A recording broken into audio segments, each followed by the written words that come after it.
शुभ दिवस बच्चों। हिंदी साहित्य की कक्षा में तुम बढ़िया बढ़िया कहानियाँ पढ़ते हो और कविताएं।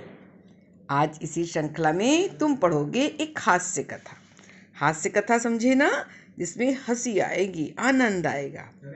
और इस हास्य कथा का शीर्षक है नारद की वीणा। क्या शीर्षक है? नारद की वीणा। नारद मुनि को सब जानते हो ना, देवलोक के नारद।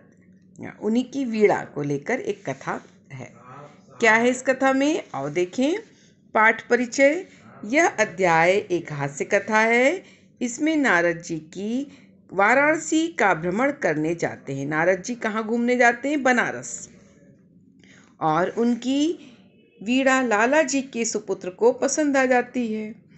तब लाला जी और नारद जी के बीच हास्य वार्तालाप होता है। वार्तालाप का मतलब क्या होता है? बातचीत, हंसी मजाक में बातचीत होती है। और अंत में नारद जी देवलोक चले जाते हैं। बातचीत होती है। अब क्या बातचीत होती है, कौन सी हंसी मजाक होती है, और इस कथा में देखते हैं बच्चों। एक बार नारद जी भ्रमण करते हुए, भ्रमण मतलब समझिए ना, घूमते हुए भगवान शिव की नगरी वाराणसी जा पहुँचे। नगरी की सुंदरता को देखकर उनका मन प्रसन्नता से भर गया। जब वे चौक बाजार से होकर जा रहे थे तो उनकी इच्छा तांबुल खाने की हुई। तांबुल मतलब समझे ना, पान। क्या खाने की हुई? पान। उनकी इच्छा तांबुल मतलब पान खाने की हुई। समझ में आया ना? नारद जी, बच्चों वाराणसी को शिव की नगरी कहा जाता है। भगवान शिव की नगरी कहा जाता है, इसलिए शिव की नगरी देखने की इच्छा पहुंची। और वो नगरी बहुत सुंदर थी। वाराणसी बहुत सुंदर नगरी, गंगा के किनारे बसी हुई बहुत सुंदर नगर है। तो जब वो उनकी इच्छा पान खाने की हुई, अब आओ देखें पान खाते खाते नारद जी ने क्या कहा। नारद जी को वाराणसी के पान की प्रसिद्धि का पता शायद देवलोक में ही लग गया था, इसलिए इच्छा होना स्वाभाविक ही था। वे ललचाई नजरों से किसी पान वाले की दुकान तलाश रहे थे। बात आई समझ में? जो वाराणसी है वहाँ का पान बहुत प्रसिद्ध है, और ये उन्हें पता चल गया था जब वो देवलोक से चले थे वाराणसी के लिए तभी। तो ये तो स्वाभाविक मतलब सहज रूप से ही होता है कि जहाँ की जो चीज़ प्रसिद्ध होती है हमें लगता है मुझे उसका प्रयोग करना चाहिए, खाना चाहिए, है ना। तो वो उनकी इच्छा वहाँ स्वाभाविक रूप से, सहज रूप से उत्पन्न हो गई। अब वो ढूंढ रहे थे कि कोई बढ़िया सी दुकान मिले जहाँ मैं ये पान खाऊं। देखिए उन्हें कोई दुकान मिली। आओ देखिए अगले पैराग्राफ में।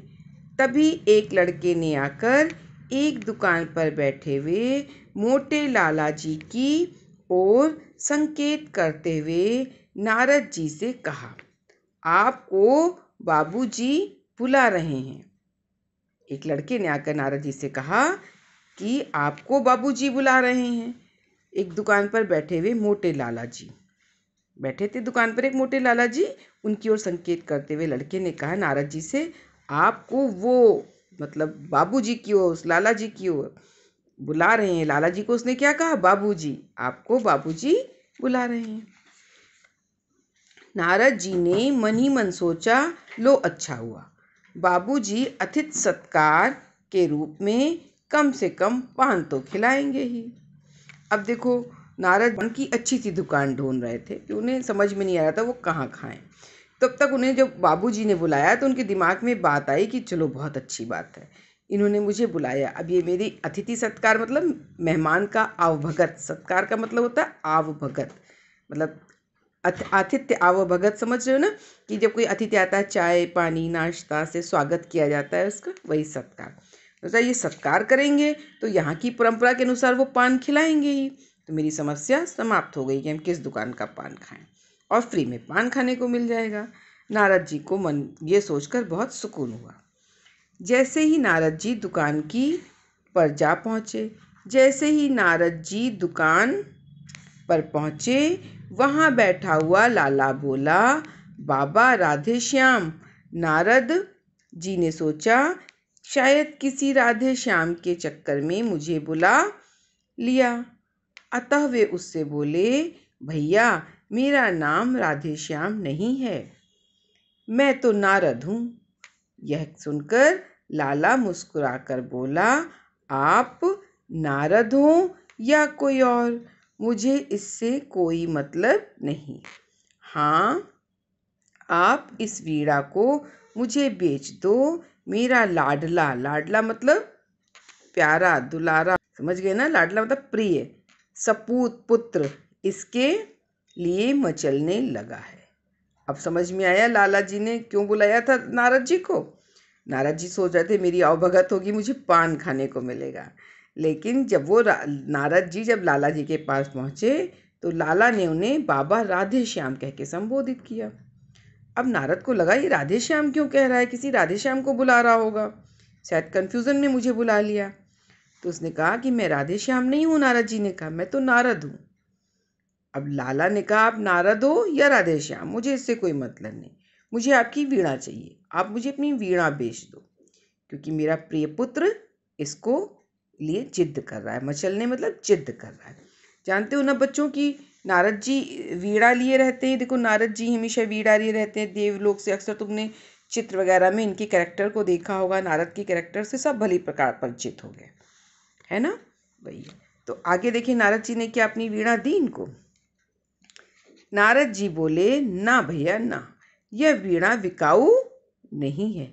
बिकाऊ मतलब बिकने वाली नहीं है।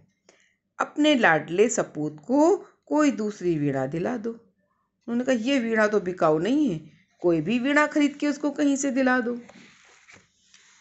इतना कहकर नारद जी चलने लगे तो लाला कड़क कर बोला, कड़क कर मतलब जोरदार आवाज में, देखो बाबा, मेरे बच्चे के मन में यह वीणा बस गई है। अब आप चाहे जितना पैसा ले लो, इसे दे दो। बच्चों अक्सर बच्चे जब जिद करते हैं तो माता पिता सोचते हैं चलो बच्चों को दिला ही दे, चाहे जितनी महंगी चीज़ हो, है ना। उसी तरीके से लाला ने भी सोचा कि उन्होंने उससे कहा, अब उन्होंने उसको दादे श्याम नहीं कहा ना नारद कहा बाबा, क्योंकि वो वीणा लिए थे और बाबा वाले नारद बाबा वाले ड्रेस पहने थे, है ना। तो उन्होंने कहा बाबा मेरे बच्चे को वीणा बहुत पसंद है, चाहे जितने की हो आप ये वीणा मुझे दे दो और मुझसे चाहे जितना पैसा ले लो। अब देखें क्या कहा नारद जी ने, अरे क्या कहते हो भैया, तुम्हारे लड़के के मन में तो यह आज बसी है, मेरे मन में तो सदैव से ही बसी हुई है। सदैव मतलब हमेशा से।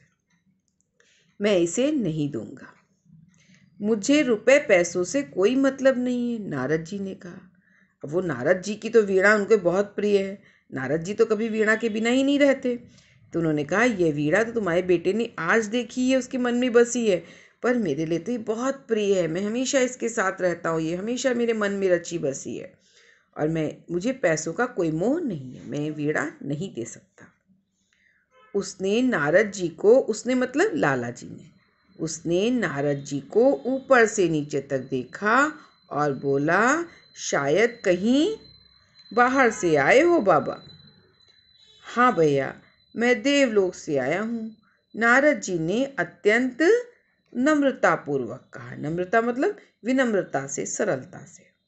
लाला ने पूछा, लगता है कहीं बाहर से आए हो? कहा हाँ, मैं देवलोक से आया हूँ। अब लाला जी कह रहे हैं तभी तो वाराणसी में कब तक रहने का विचार है? लाला ने गर्व से पूछा। लाला ने पूछा कि वाराणसी में कब तक रहने का विचार है। गर्व से, जानती हो क्यों पूछा?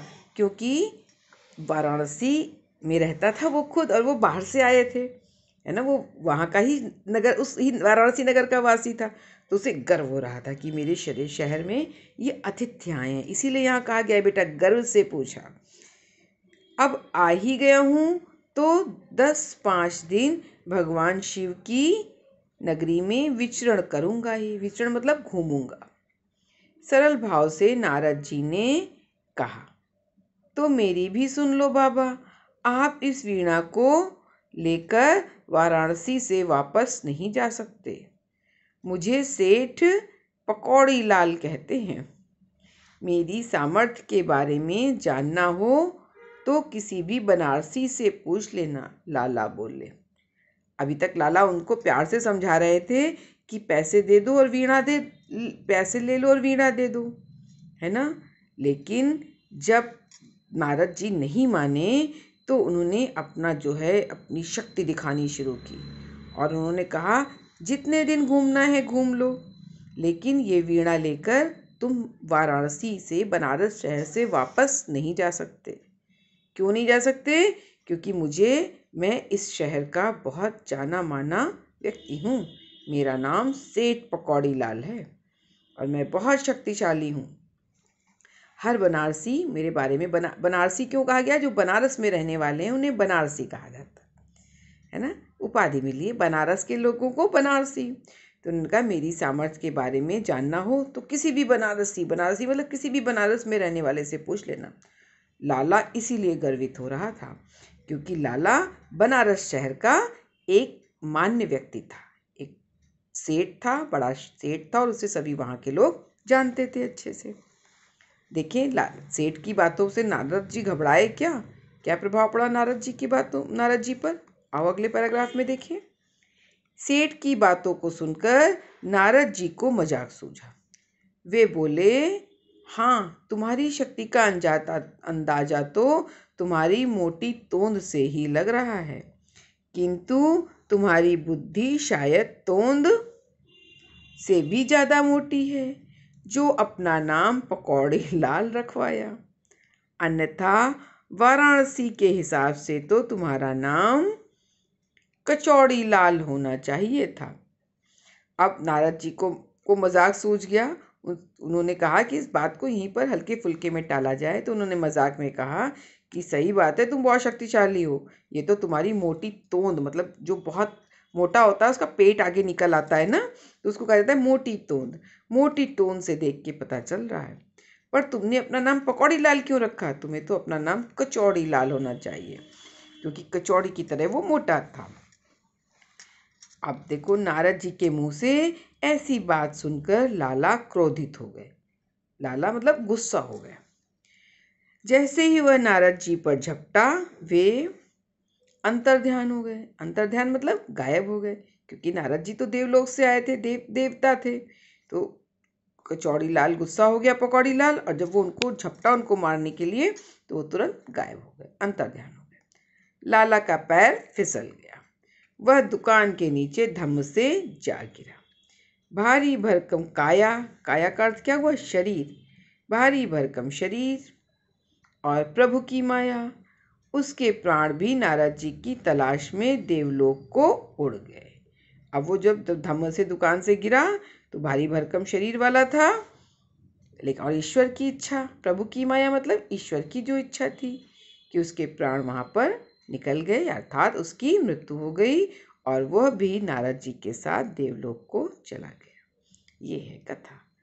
और देखें इसमें क्या संदेश दिया गया है? संदेश, हमें अपनी शक्ति एवं सामर्थ्य पर अभिमान नहीं करना चाहिए, क्योंकि अभिमानी का अभिमान चूर अवश्य होता है। आई बात समझ में? लाला को घमंड था ना कि मैं बनारस शहर का मान्य व्यक्ति हूँ, जनमान्य व्यक्ति हूँ, सभी मुझे जानते हैं, तो मैं बहुत शक्तिशाली हूँ। बट नारद जी तो देवलोक से आए थे, वो और उससे ज़्यादा शक्तिशाली थे, उन्हें किसी से डरने की ज़रूरत ही नहीं थी, है ना। तो लाला को अभिमान था, घमंड था अपनी शक्ति का, अपने पैसे का, अपने रुतबे का, और उसका पैसा रुतबा उसकी मृत्यु के साथ चला गया। इसीलिए कहा जाता है कभी किसी चीज़ के लिए घमंड नहीं करना चाहिए। आपके पास जो शक्ति है, जो सामर्थ्य है, उस पर अभिमान नहीं करना चाहिए। आया पाठ समझ में? अच्छी थी ना कथा? चलो ठीक है, कथा को एक बार तुम लोग फिर से रीडिंग करो, फिर मिलते हैं अगली कक्षा में। धन्यवाद बच्चों।